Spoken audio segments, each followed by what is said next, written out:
The all-beef patty meets its toughest critic. And the famous fries provide a huge shock. Not happy about that.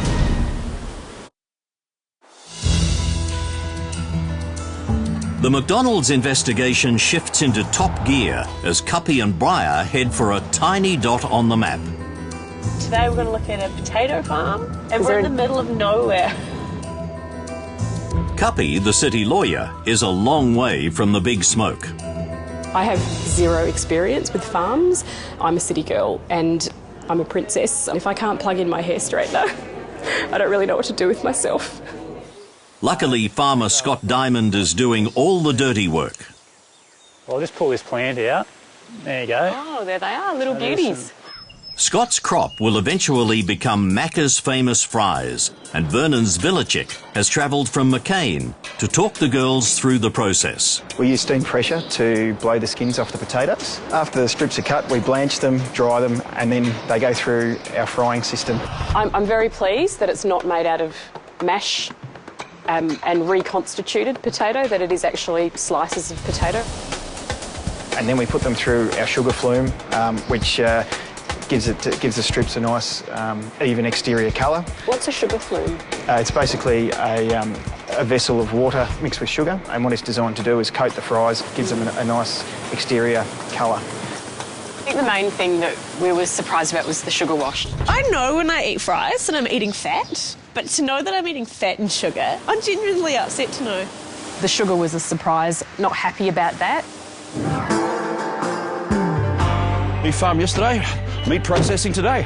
Still on the beef trail, Rob and Steve are about to find out how McDonald's beef patties are made.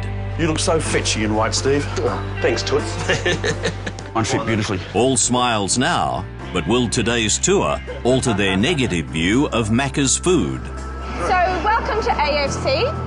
Okay, so this is where it all begins. This is our raw material. This lean meat is actually mixed and blended with a portion of fat meat. And what cuts are these? The shoulder, the neck, and the rib region of the animal. Who sets the standards for the quality of the meat? McDonald's. All of the abattoirs on the McDonald's approved list are export quality products. So this is our forming process. So the meat comes into our cup, which is the shape of our patty. Through a freezer for 90 seconds. This is the process. But Rob isn't convinced he's being told the whole story. And where are the preservatives put in? Absolutely no preservatives, mate. 100% export Australian beef. It's very important that we test the final product to make sure it's right. Well, why is the fat at 24%? I mean, that percentage is set by McDonald's. That's all about flavour profile.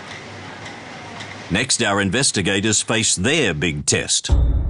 Okay, so this is where we do our sensory evaluation and we test that product for appearance, texture and flavour.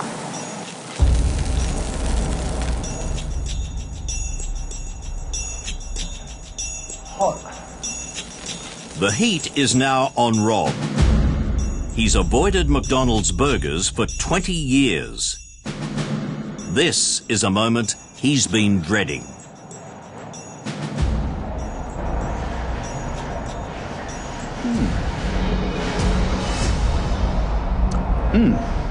I've always assumed that the McDonald's patty was of inferior nature, say compared to your local hamburger shop. Well, I surprised myself today. I was going, that's not bad. Being 100% beef and all, that was probably the biggest surprise for me. Maybe I could have another one?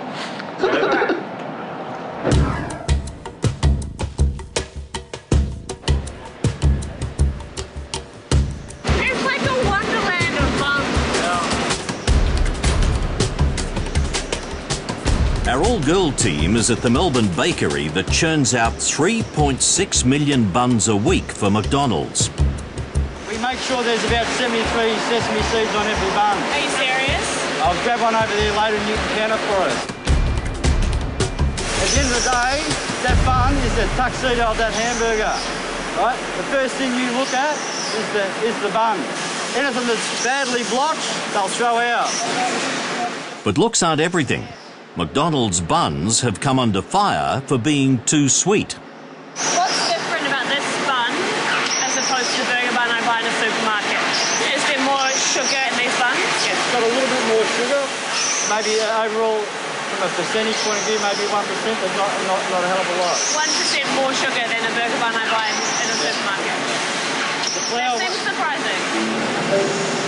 It's a high sugar product wherever you buy a burger bun, was what I got out of it. That's right. They're not long life buns that have been sitting on a shelf or in a freezer for a long time.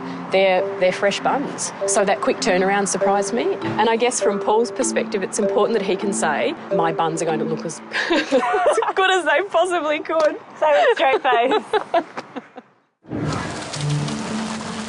Still on the New South Wales Central Coast, Alan and Eleni have made the short trip from the poultry farm to the Ingham processing plant. What sort of things have you got stacked up here? Just breast meat as you'd buy in the supermarket. As you can see, it's just whole muscles, breast fillets. What's right? So here's the seared fillet prior to the marination. So tell us what goes into the marinade. I'm really interested in that. We've got in there just a blend of salts, phosphates, also some flavouring, but it is all natural flavouring. When you say natural, what does that mean? It's come from natural product, is that right? Or it's been processed, but it's natural. As a new mum, Eleni's worried about any additives in food, especially phosphates. We use phosphates in our process just to try and bind the moisture into the muscle structure of the products that we produce. The tour moves on to what goes into McNuggets. The meat mix is made up of around 80% breast fillet, around 15% skin, 4% water, and we also put some salt and phosphates in there. More phosphates.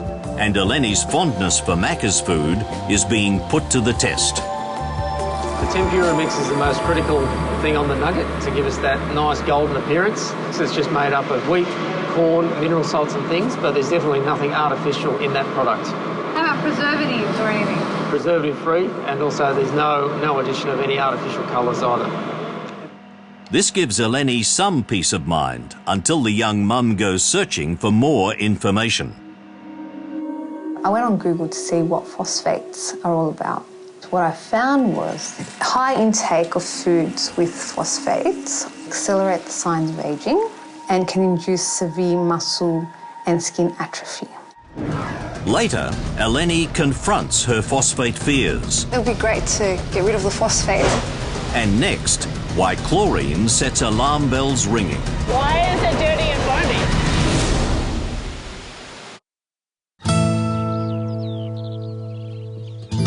Today, Cuppy and Briar are up with the sparrows. Don't enjoy getting up that early. I'm not a morning person. They're visiting Andrew Bulmer's farm to help pick lettuce, destined for McDonald's. This is so much harder than it looks. The girls are going to track the lettuce all the way from the farm to the store. All right, girls, we'll just stick a marker on the bin so we know which one your lettuces are going to be in so you can follow it up to the factory. As their crate gets trucked to Sydney, Cuppy and Briar take the express route to the processing plant on a charter flight.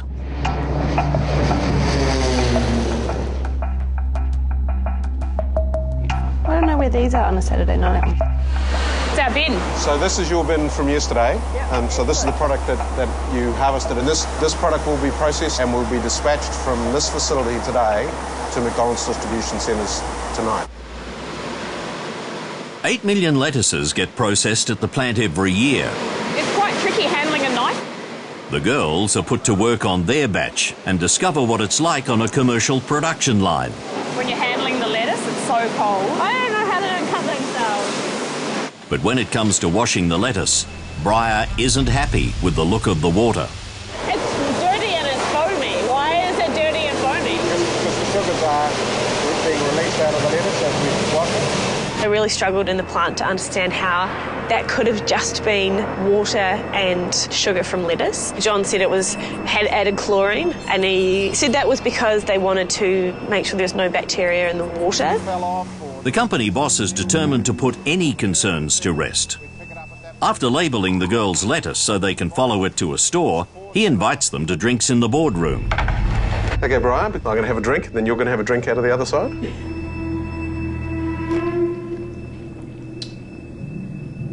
That tastes like water. Yeah. It's all foamy though. It's just like sweeter water, less chlorine, more sweet. No thanks. You sure? Yeah. There's chlorine in the water to keep the water clean. By the time the process is finished, there's no residual chlorine on the product. And do you test for that? Absolutely. We, as you saw, we test everything all the time. I think I was like a dog with a bone. Sorry, John. Also on the veggie trail, Steve and Rob are off to see how tomatoes find their way to McDonald's. You're your tomato, Tom? I am. I'm not going to eat it or put it on a burger. Our Queensland scrutineers are teaming well, helped along by a shared passion for football. I've played since I was 5. My dad played from 62 to 72 for the Wallabies, so I was always destined to play. Here we are, Rob. Here we are indeed, Steve. Rob Toyer works for the company that provides McDonald's with most of their tomatoes. As you can see, all the ripe fruit starts in the bottom, and it works its way up the vine as the plant gets older. What can you tell us about the ones you send to McDonald's? Well, we go through them, and they're after a certain size, usually between 70 and 90 mil. They're right to eat? Yeah, that's pretty red, yeah. It's pretty much red all over. It's always a good sign. Can I keep that? Yeah, sure can. You can finish it. Save it for later.